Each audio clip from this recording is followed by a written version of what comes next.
അതിരമ്പള്ളി വനമേഖലയിൽ മസ്തകത്തിന് പരിക്കേറ്റ ആനയെ പരിചരിക്കുന്നതിന് ഒരുക്കങ്ങൾ ആരംഭിച്ചു. ഡോക്ടർ അരുൺ സക്കറിയയുടെ നേതൃത്വത്തിലുള്ള സംഘം കോടനാടെത്തി കൂടിന്റെ ബലപരിശോധന നടത്തി. ആനയെ മയക്കുവെടിവെച്ച് പിടികൂടിയാൽ ഉടൻ തന്നെ കോടനാട്ടേക്ക് കൊണ്ടുപോരാനാണ് തീരുമാനം. അതിരമ്പള്ളിയിൽ നിന്ന് ആനയെ മയക്കുവെടി വെച്ച് പിടികൂടിയാൽ ചികിത്സയ്ക്കായി കോടനാട്ടേക്ക് കൊണ്ടുവരാനാണ് തീരുമാനം. അരിക്കൊമ്പനു വേണ്ടി 2 വർഷം മുമ്പ് നിർമ്മിച്ച കൂട്ടിലേക്കാണ് ആനയെ എത്തിക്കുന്നത്. ഇതിനുള്ള ഒരുക്കങ്ങൾക്ക് മുന്നോടിയായി ഡോക്ടർ അരുൺ സക്രയുടെ നേതൃത്വത്തിലുള്ള സംഘം കൂടിന്റെ ബലം പരിശോധിച്ചു.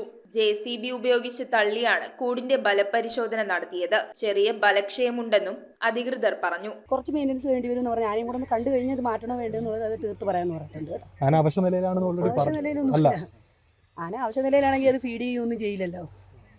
ആനയുടെ ദൈനംദിന പ്രവർത്തികൾ നടക്കുന്നുണ്ട്, പക്ഷേ കുറച്ച് ക്ഷീണമുണ്ട് ആനയ്ക്ക്. ഇല്ല, അത് ഡോക്ടർ ഒന്ന് കാണട്ടെ, എന്നിട്ട് പറയാൻ പറ്റുള്ളൂ. അതാണ് അദ്ദേഹം പറഞ്ഞപ്പോൾ ഒന്നും പറയാൻ പറ്റില്ല. News bureau, Perumbavoor.